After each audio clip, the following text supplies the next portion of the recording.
Shalom saudara, haleluya, selamat bertemu kembali dalam siri pembelajaran surat Roma. Kiranya kasih karunia dan damai sejahtera melimpahi Anda oleh pengenalan akan Allah dan akan Yesus Tuhan kita. Kita sambung Roma bab 12 ayat 9 hingga ke 11 dengan tajuknya hidup dalam kesatuan kasih.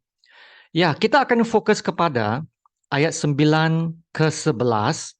Tapi untuk melihat konteks keseluruhan petikan ini, ya saya harus baca ayat 9 hingga ke 21. Ya, dan petikan ini berbicara tentang mengasihi. Mari kita baca ayat 9. Hendaklah kasih itu jangan pura-pura. Jauhilah yang jahat dan lakukanlah yang baik. Hendaklah kamu saling mengasihi sebagai saudara dan saling mendahului dalam memberi hormat. Janganlah hendaknya kerajinanmu kendor, biarlah rohmu menyala-nyala dan layanilah Tuhan. Bersukacitalah dalam pengharapan, sabarlah dalam kesesakan, dan bertekunlah dalam doa. Bantulah dalam kekurangan orang-orang kudus, dan usahakanlah dirimu untuk selalu memberikan tumpangan. Berkatilah siapa yang menganiaya kamu, berkatilah dan jangan mengutuk. Bersukacitalah dengan orang yang bersukacita, dan menangislah dengan orang yang menangis. Hendaklah kamu sehati sepikir dalam hidupmu bersama. Janganlah kamu memikirkan perkara-perkara yang tinggi, tetapi arahkanlah dirimu kepada perkara-perkara yang sederhana. Janganlah menganggap dirimu pandai. Janganlah membalas kejahatan dengan kejahatan. Lakukanlah apa yang baik bagi semua orang, sedapat-dapatnya. Kalau hal itu bergantung padamu, hiduplah dalam perdamaian dengan semua orang. Saudara-saudaraku yang kekasih, janganlah kamu sendiri menuntut pembalasan, tetapi berilah tempat kepada murka Allah. Sebab ada tertulis, pembalasan itu adalah hakku. Akulah yang akan menuntut pembalasan, firman Tuhan. Tetapi jika seterumu lapar, berilah dia makan. Jika ia haus, berilah dia minum. Dengan berbuat demikian, kamu menumpukkan bara api di atas kepalanya. Janganlah kamu kalah terhadap kejahatan, tetapi kalahkanlah kejahatan dengan kebaikan. Demikianlah firman Tuhan. Ya, saudara, kita lihat pembahagian petikan yang panjang ini. Ya, dari ayat 9 hingga ke-13 berbicara tentang menunjukkan kasih kepada saudara-saudara seiman. Dari ayat 14 hingga ke-20 mengembangkan lagi tanggung jawab kasih ini, merangkumi kasih kepada orang-orang lain yang di luar gereja. Dalam petikan sebelum ini, yaitu ayat 3 hingga ke-8, ya, Paulus memberitahu kita untuk hidup dalam kesatuan. Ya, tubuh Kristus adalah satu, tapi terdiri daripada banyak bahagian. Maka sangat penting untuk kita hidup dalam kesatuan dan saling melengkapi. Nah, sekarang dari ayat 9 hingga ke 21, Paulus memberitahu kita untuk hidup dalam kasih itu. Ya, kita lihat dahulu bahagian yang pertama, ciri-ciri kasih kepada saudara-saudara yang seiman. Yang pertamanya, kasih itu haruslah tak boleh berpura-pura. Dalam Roma 12 ayat 9-10, hendaklah kasih itu jangan pura-pura. Jauhilah yang jahat dan lakukanlah yang baik. Hendaklah kamu saling mengasihi sebagai saudara dan saling mendahului dalam memberi hormat. Nah, Paulus mengatakan bahwa kita harus saling mengasihi. Dan kasih itu mestilah ikhlas tanpa kepuraan. Ya. Nah, perkataan pura-pura dalam bahasa Yunani adalah hipokrit. Hipokrit bermaksud pelakon yang memakai topeng. Yaitu dia hanya berlakon, bukan yang sebenar. Nah, Paulus berkata, janganlah mengasihi seperti seorang yang hanya berlakon. Itu bukan kasih yang sejati. Bermaksud, ada orang yang boleh pura-pura mengasihi. Contohnya, orang yang menunjukkan kasih atau memberi ekstra perhatian. Ya, apabila mereka perlukan sesuatu atau mendapat sesuatu. Ya, macam ada agenda tersembunyi, atau pepatah Melayu berkata ada udang di sebalik batu. Yaitu dia mau mendapat sesuatu lah, maka dia berlakon jadi orang baik. Nah, Paulus berkata, jangan kamu jadi serupa dunia. Jangan jadi macam cara dunia mengasihi. Ya, kasihilah seperti mana Yesus mengasihi. Yang seterusnya berkata, jauhilah yang jahat. Ya, hendaklah kasih itu jangan pura-pura, jauhilah yang jahat dan lakukanlah yang baik. Ya, saudara, apabila kasih itu adalah ikhlas, maka kita tidak akan berbuat jahat terhadap satu sama lain. Kita akan lakukan yang terbaik untuk satu sama lain. Kita akan saling mendorong, bukannya menjatuhkan ya. Kita tidak akan senang cemburu, ataupun iri hati, atau cepat marah, atau kecil hati. Kita akan berusaha ya memelihara kesatuan dan persekutuan. Ya, kalau setiap anggota gereja dapat lakukan ini ya saudara, gereja akan menjadi sangat sehat dan persekutuan akan menjadi sangat indah. Kalau kita saling mendorong dan mengasihi dengan ikhlas dan mengetepikan segala dengki dan dendam. Dan dalam kerendahan hati kita mengasihi satu sama lain. Ya, Petrus juga mengatakan begini dalam 1 Petrus bab 4 ayat 8. Tetapi yang terutama, kasihilah sungguh-sungguh seorang akan yang lain. Sebab kasih menutupi banyak sekali dosa. Kasihilah sungguh-sungguh. Ya, dengarlah itu. Paulus juga berkata, hendaklah kamu saling mengasihi. Yaitu selalu mengasihi. Sedia mengasihi. Ya, dan karena itu, Anda akan rasa tidak sabar untuk mau pergi ke gereja. Anda tidak sabar untuk menyertai persekutuan. Kenapa? Karena ada kasih dalam persekutuan itu.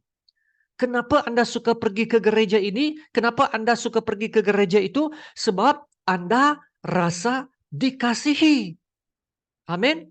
Bila Anda rasa dikasihi, Anda mau pergi lagi. Anda rasa terdorong. Anda rasa terbangkit dalam persekutuan di kalangan saudara-saudara yang saling mengasihi. Haleluya. Ya saudara, maka satu pelayanan yang sangat penting dalam gereja adalah mengasihi satu sama lain. Karena apabila kita saling mengasihi, kita akan mendorong satu sama lain. Haleluya. Dalam 1 Petrus ayat ini mengatakan kasih menutupi banyak sekali dosa. Ya, ini tidak bermakna kita tak ambil kisah tentang dosa. Tapi maksudnya kita tak mau selalu lihat kesalahan, tak mau selalu lihat kelemahan dan kesilapan orang lain, sehingga kita selalu ungkit-ungkit dan tunjuk-tunjuk kesalahan itu. Kalau kita buat begitu, selalu ungkit-ungkit dan tunjuk-tunjuk kesalahan orang lain, ini akan merenggangkan hubungan dan membuat semua anggota-anggota jemaat lain rasa macam tidak selesa. Boleh faham kan? Ya, kita mau coba menjaga kesatuan dan keharmonian, bukannya menjatuhkan orang lain. Saya tahu satu contoh yang baik adalah perhubungan suami istri lah. Saya tahu kelemahan-kelemahan istri saya dan dia juga pasti tahu kelemahan-kelemahan saya. Ya, daripada kita selalu komplain, mengomel dan merungut kelemahan masing-masing, kadangkala kita abaikan saja dan lepas pandang saja ya, tutup mata dan buat apa yang perlu. Itulah saling melengkapi. Yang pentingnya dapat jaga kebahagiaan, kesejahteraan, dan kesatuan dalam keluarga. Nah, itulah maksudnya menutupi banyak sekali dosa, yaitu daripada selalu mengungkit kelemahan dan kesilapan satu sama lain, kita melengkapi satu sama lain, kita mendorong, membangun satu sama lain. Amin. Ya, yang seterusnya, kasih itu mesti menghormati orang lain. Dalam ayat 10, hendaklah kamu saling mengasihi sebagai saudara dan saling mendahului dalam memberi hormat. Saudara, kasih yang benar adalah kasih yang menghormati orang lain. Amin. Malah di sini berkata mendahului dalam memberi hormat, yaitu memberi keutamaan kepada orang lain. Yaitu kita berlumba-lumba menghormati. Wow. Nah, ini yang sangat bertentangan dengan kebiasaan manusia. Ya, biasanya orang yang ada pangkat, ada kedudukan, akan mengharapkan orang lain memberi hormat dan keutamaan kepada dia yang lebih berpangkat, kan? Ataupun manusia biasanya cuba mencari sanjungan daripada orang lain. Cari perhatian daripada orang lain. Ya. Ataupun ada orang yang cuba menghormati dengan cara yang membodek. Ya, maksudnya mengangkat-angkat orang lain dengan tujuan untuk mengingini sesuatu. Ataupun cuba mendapat reda daripada orang yang berpengaruh. Ini bukan kasih dan hormat yang sejati. Ini adalah hormat yang ada motif. Tapi ingat ya, Paulus berkata dari awal bab 12 ini, jangan jadi serupa dunia ini. Jangan jadi serupa dunia ini. Dan Paulus berkata, mendahuluilah dalam memberi hormat. Ia tidak memandang kepada pangkat atau kedudukan. Kita saling memberi hormat dan memberi keutamaan kepada orang lain. Berlumba-lumba mau memberi hormat. Ada seorang pastor yang saya kenal, apabila dia masuk saja ke dalam gereja, dia selalu akan bersalam dengan semua orang. Kami semua boleh dengar suara dia ya, yang memanggil setiap orang, halo, halo, halo, apa kabar, apa kabar, dan dia bersalam dengan satu sama lain, bersalam. Pastor ini seorang yang sangat mesra orangnya, ya selalu bersalam dengan orang. Dan kerana itu, dia adalah seorang pastor yang sangat disukai dan sangat senang didekati semua orang. Haleluya. Ya saudara, tak perlu melakukan perkara besar. Tak perlu pandai cakap. Tak perlu ada kelayakan tinggi atau kebolehan yang luar biasa. Hanya mengasihi. Melayan dengan kerendahan hati. Memberi hormat. Memberi keutamaan kepada orang lain. Nah, inilah hati yang dicari Tuhan. Nah, inilah hati yang akan memberkati gereja dan jemaat. Nah, kenapa adanya arahan ini? Arahan ini untuk saling menghormati. Sebab dalam kita saling menghormati, kita akan saling memerhatikan satu sama lain. Dan kita akan saling membangun. Nah, itulah yang Tuhan mau. Tuhan tak mau kita hanya wujud sendiri-sendiri saja. Nah, sepertinya Tuhan berkata, bukalah hatimu untuk melayan dan mengasihi yang lain. Yang seterusnya ialah kasih yang berusaha melayani Tuhan.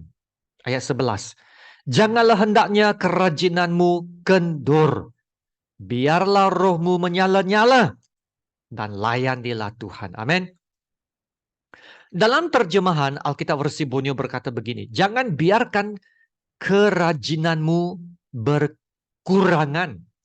Hendaklah semangat rohanimu tetap berkobar-kobar.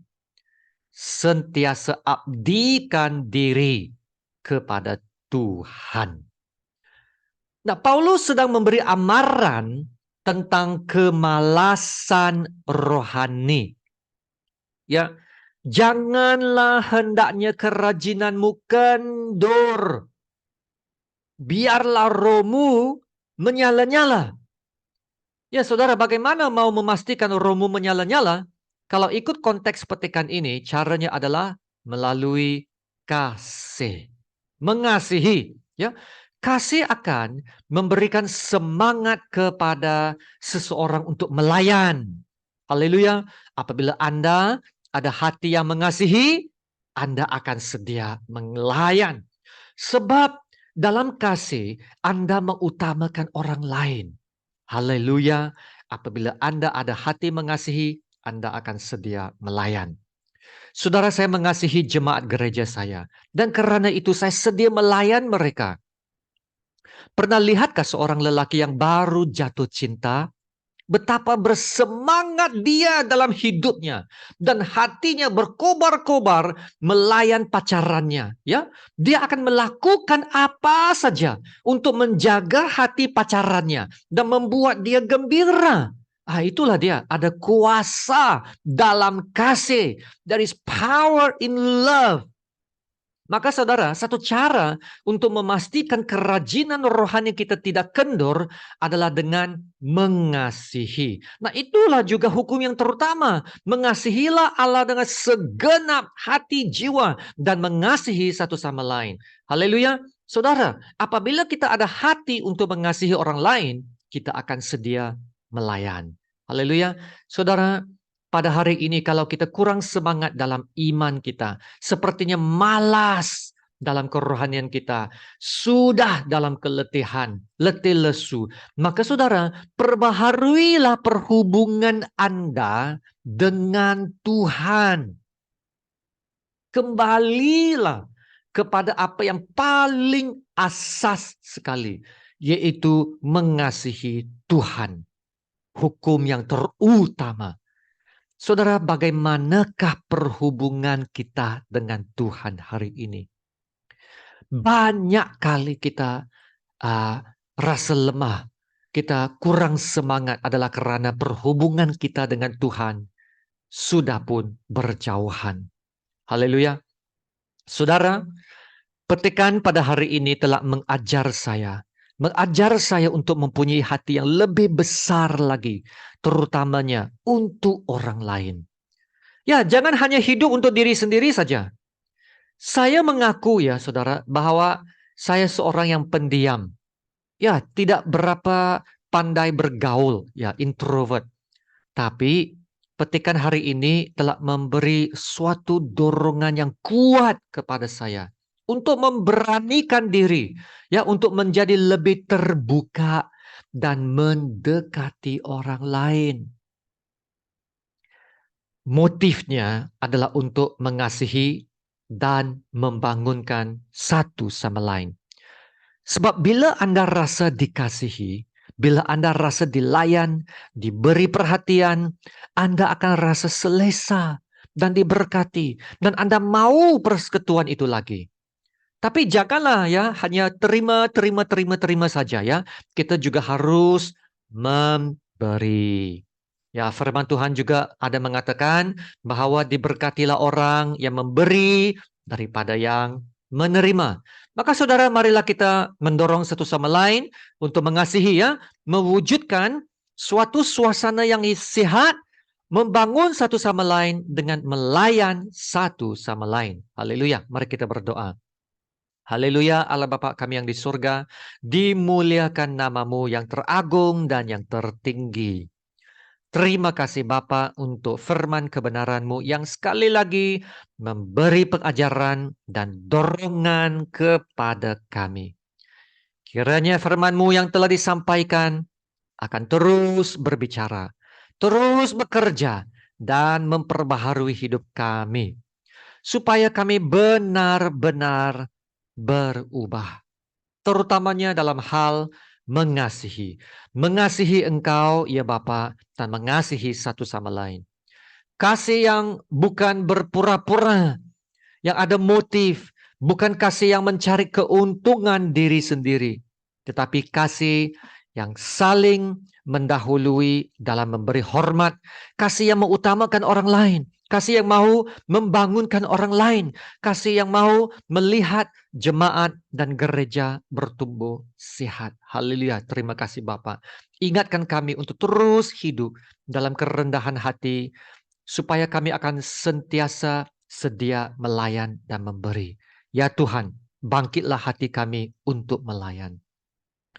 Ya Tuhan Bapa, bangkitlah juga hati kami yang sudah mulai menjadi dingin dan malas.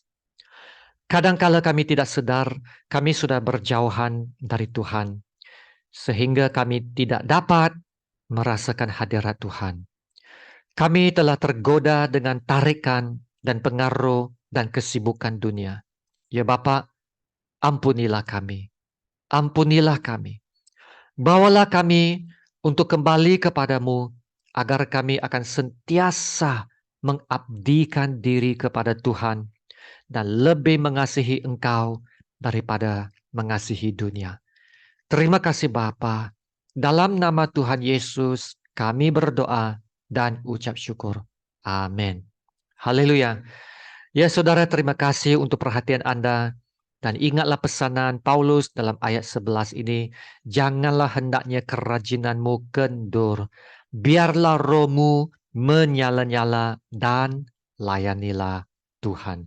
Ya saudara, jagalah hati kita untuk selalu merindukan dan mengutamakan Tuhan. Mari sama-sama kita terima berkat Tuhan. Tuhan memberkati engkau dan melindungi engkau. Tuhan menyinari engkau dengan wajah-Nya dan memberi engkau kasih karunia-Nya. Dan Tuhan menghadapkan wajah-Nya kepadamu dan memberi engkau damai sejahtera. Amin.